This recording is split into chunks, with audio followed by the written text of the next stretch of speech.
Hi, I'm Reggie from Nintendo of America. Hello everyone. Hello everyone. Hello everyone. Hi everyone. Hello everyone. Hi everyone. Hello everyone. Hello everyone. It's almost impossible to not enjoy those presentations if you are a Nintendo fan. You can see that Directs change a lot over the years. From very minimalistic videos with a lot of talking, we now have snap and fast presentations with better production value. In fact, since 2017, it seems that Nintendo is almost following a set formula for those videos. Does it mean that they finally perfected Directs?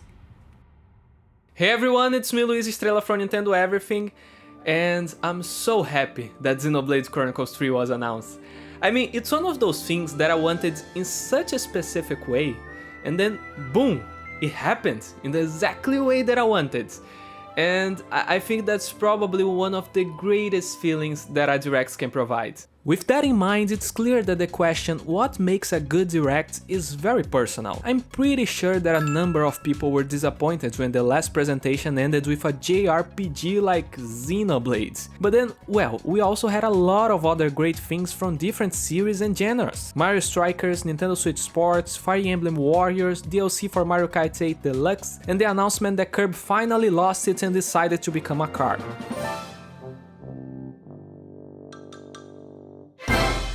So, to get a more objective perspective on the matter, variety is one of the key elements. However, not only variety in genres, but also in popularity. A good amount of niche games and big games, so that every person watching has at least one or two highlights at the end of the show. This is particularly easy for Nintendo with a catalog so vast and full of games that the main goal is to appeal to every single human being on the planet. I mean, it's so funny to see how the new Kirby trailer made everyone so excited by the simple fact that the character can become random objects. It's that kind of mindless fun that defines the company and its focus on gameplay.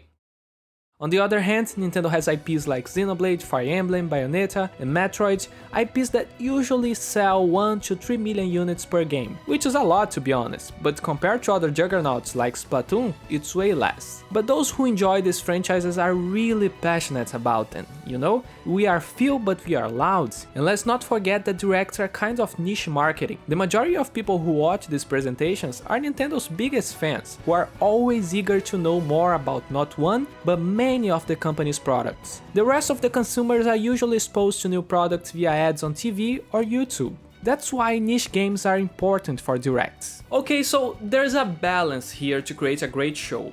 But so far we are only talking about content, which is probably the main thing. But there are other aspects in which these presentations evolved over the years. So how exactly Nintendo perfected Directs? Well, it's simple.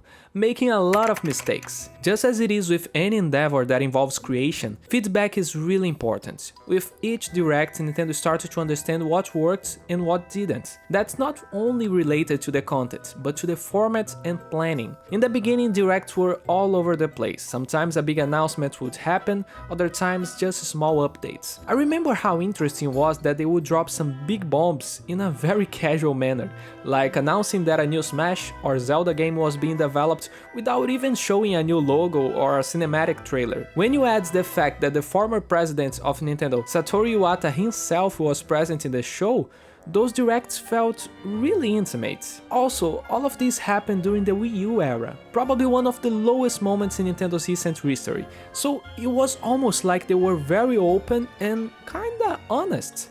I don't know, but they were definitely more transparent.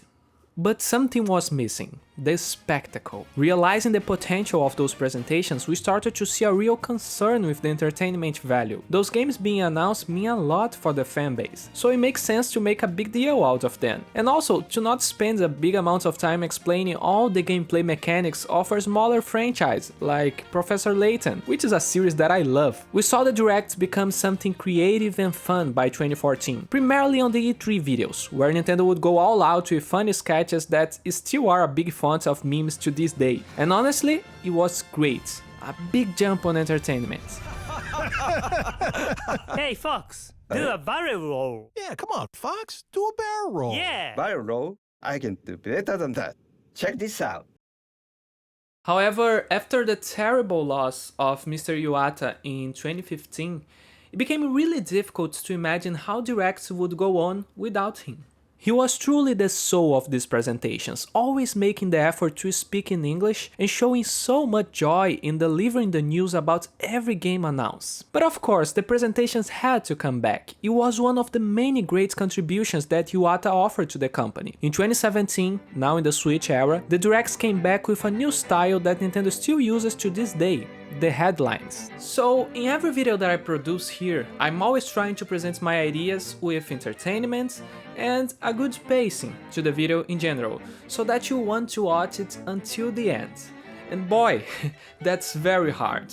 But why am I talking about this? Well, Nintendo has a similar goal with Directs. Even though some presentations would have funny sketches and better production, the format was still lacking direction in general. The 2015 E3, for example, really lacked in the content department and wasted a huge amount of time talking about specific games, or sometimes just talking about the company, like old stage E3 presentations would do, and we all know how boring this is. The headline format represents the solution for that problem. It was a way to deliver news about each game in a fast and concise way. The person watching is always aware that another headline is coming next, so if you are not interested in a particular game being presented, you just wait for the next headline. It's also clever how they show first a little hint about what is going to be shown, and then proceed to show what it is. It's pure hype inducing. When a wave of headlines ends, they dedicate a segment for a bigger game, speaking in great detail about it. Again, very hype inducing, making it clear that this is something special, and even in that moment, they never spend more than a couple of minutes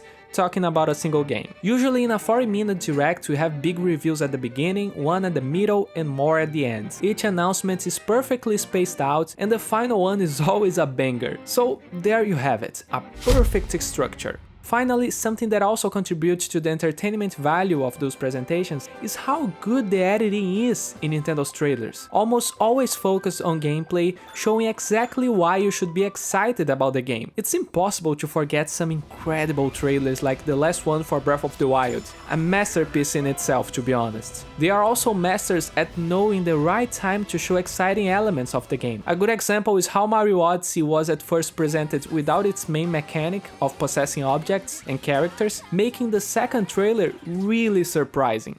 With all of that in mind, when a direct is announced nowadays, it's almost guaranteed that it will at least be good. That's why I think they perfected it. They found a great format, and it is clear that if a presentation is happening, it's because they have something to show. This is also something important. During 2020, no standard directs happened, and that's probably because Nintendo didn't have a lot to show. A no show is better than a bad show, in my opinion. And a note here.